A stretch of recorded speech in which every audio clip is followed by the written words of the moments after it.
Love smarter, not harder, in dating. Part 2. In part 1, we talked about the battle between our head and our heart. So if you're interested in that content, check out that IGTV. But today we're going to talk about fear in dating and how fear can absolutely overwhelm us and cause us to make soul-crushing mistakes in our relationships and in our dating space. And what fear am I talking about? Well, it's that fear that so many of us have at some level, and for many of us, it really absolutely takes over our decision making and keeps us from making those smart choices in dating. And that's the fear of being alone, or the fear of being single. And it's understandable. I mean, there's a lot of single shaming out there. You guys know I talk about that a lot on my feed and in my posts.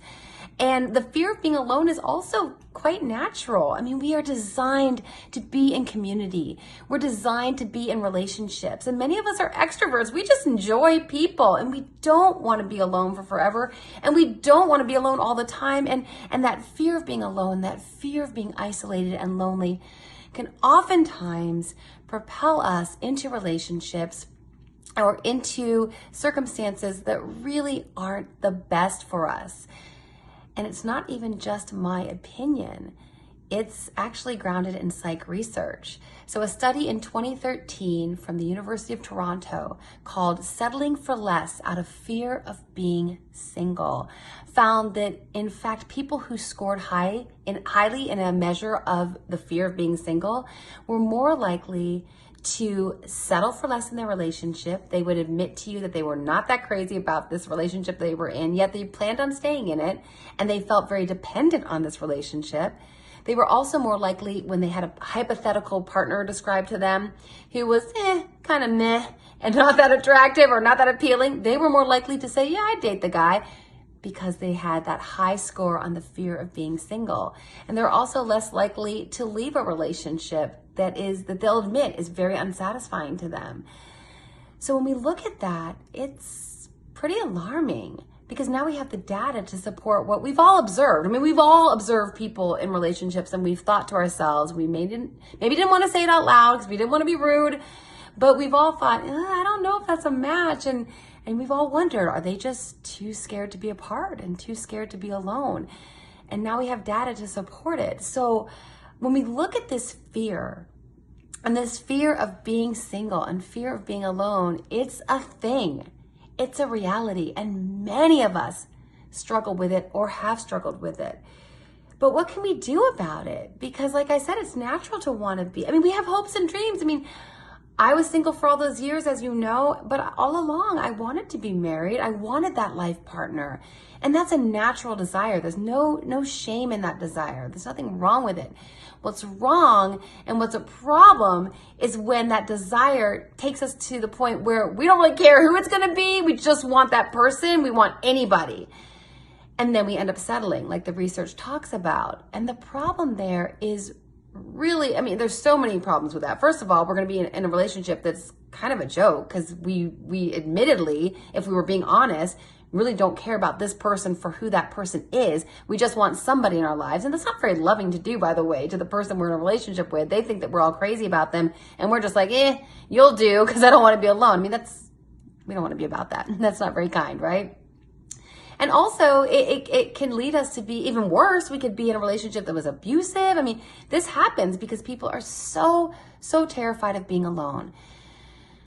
So what do we do with that fear? How can we stop letting it take control of us? How can we take charge of that fear and take the power back? And what I suggest you do is use some cognitive therapy techniques. And that's what I did with myself when I had bouts of feeling so lonely or feeling so alone. And I would have these irrational thoughts like, well, I'm alone at 37. Does that mean I'm going to be alone for forever? Because sometimes it feels like that. You know, in those dark, lonely Friday, Saturday nights, we think I'm alone now. That means I'm going to be alone for forever. And we have to really do battle with those thoughts because they're not real. They're not rational. I mean, the thought is real, of course, but they're not rational. They're not making sense. They're not smart. We're not loving smarter in that case. Because that thought that I'm alone now, that means for sure I'm going to be alone for the rest of my life, Well, says who? That's not rational. It doesn't make sense, right? I mean, you can meet someone tomorrow. You can meet someone next week. You can meet someone next month. You can meet someone next year. So we have to really just check ourselves and go, okay, all right, dial it down. Let's get rational. Another fear that people have that becomes more powerful is because they give that weight to it is when they say something like, I'm alone, so that must mean I'm unlovable. And I remember feeling that from time to time, like, gosh, the common denominator in all my failed relationships is me. So what am I doing? Am I doing something tragically flawed and fundamentally wrong?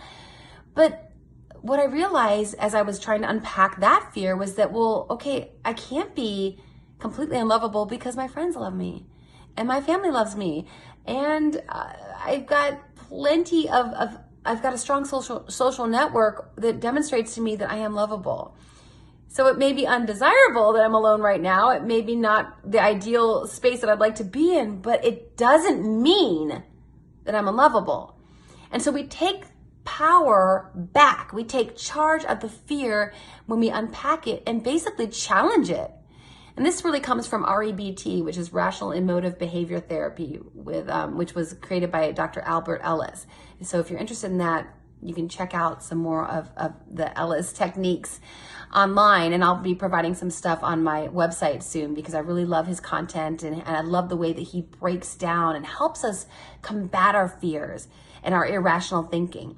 Because the problem with fear is that it really can't exist unless we're feeding it, unless we're fueling it. And the only way that we can stop feeding it and fueling it is when we challenge it and then diffuse it. Because once I challenged my fear of, well, I guess I'm unlovable, it's like, well, no, you're not, because absolutely, and in fact, all the examples in your life around you, except for this one realm, which is, again, undesirable, but all the other examples of people in your life show that you're quite lovable. So when we challenge that fear and take the energy from it, then we're able to take charge of it, and we're able to then love smarter in our dating life by not letting the fear be in charge, but letting our smarts be in charge. And that is my point number 2 for how to love smarter, not harder in dating.